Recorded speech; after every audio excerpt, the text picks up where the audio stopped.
l'Afrique dans ce bateau sans ancre. Ce qui se passe au Burkina Faso doit être soutenu. Ce qui se passe au Mali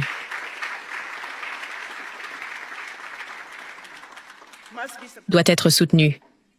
Ce qui se passe au Niger doit être soutenu.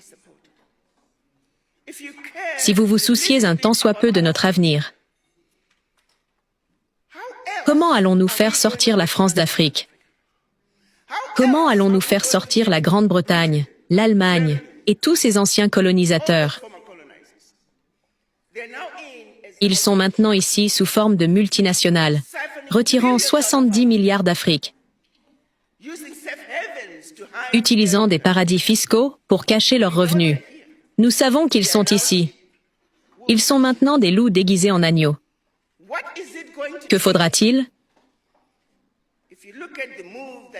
Si vous regardez le geste que le Niger a fait, en disant simplement que la France ne pouvait plus acheter notre uranium pour 0,80 € le kilo, alors que nous savons très bien qu'ils le vendent à 200 € le kilo.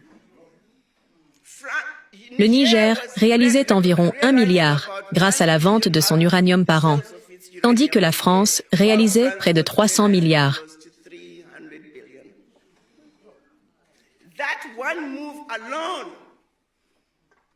Ce simple geste où le Niger a dit non, si vous voulez notre uranium, 200 € le kilo, s'il vous plaît.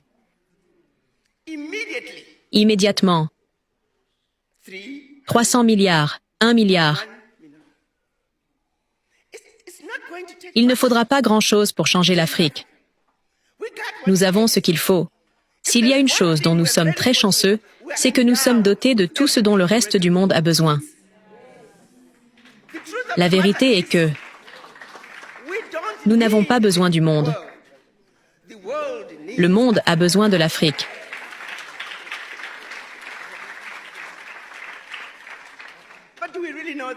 Mais le savons-nous vraiment? Le croyons-nous? Et sommes-nous prêts à nous lever et proclamer qui nous sommes et à le faire savoir? Mais j'ai assisté à certaines réunions. J'ai vu des ministres dire « Amérique, pouvez-vous nous aider avec cela? Europe, pouvez-vous nous aider ?» Suppliant sans fin pour quelque chose que nous avons. L'exploitation du continent africain doit cesser. La conférence de Berlin doit être démantelée. Et pour ceux qui pensent que lorsqu'ils sentent que la conférence de Berlin est un bout d'histoire, devinez quoi? C'est une législation, conçue méticuleusement sur une période de 4 mois, pour s'assurer que l'Afrique et ses enfants soient pour toujours vaincus et dominés.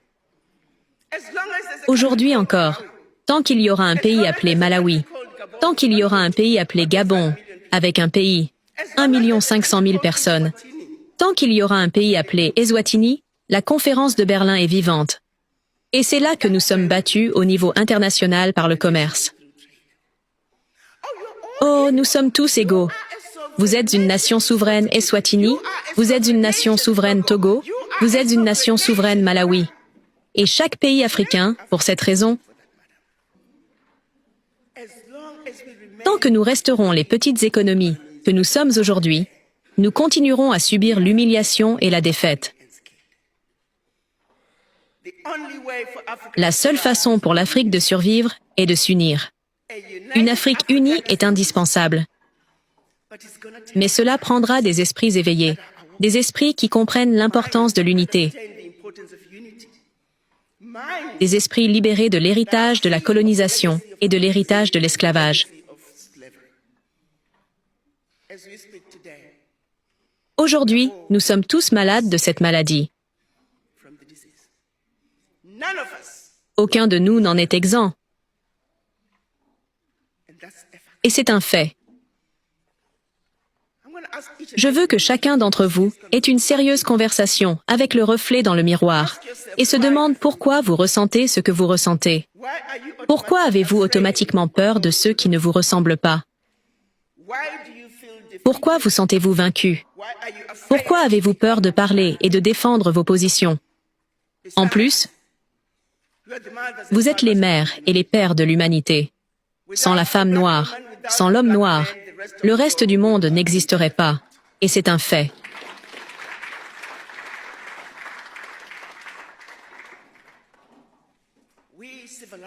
Nous avons civilisé le monde.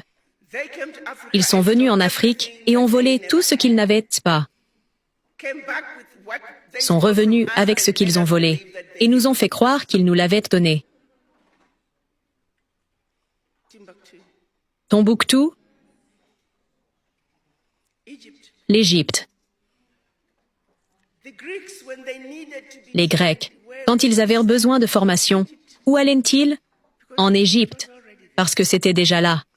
Nous faisions déjà tout cela, mais ils voulaient que l'histoire commence ici. Ainsi, on ne parle pas de ce qui s'est passé avant.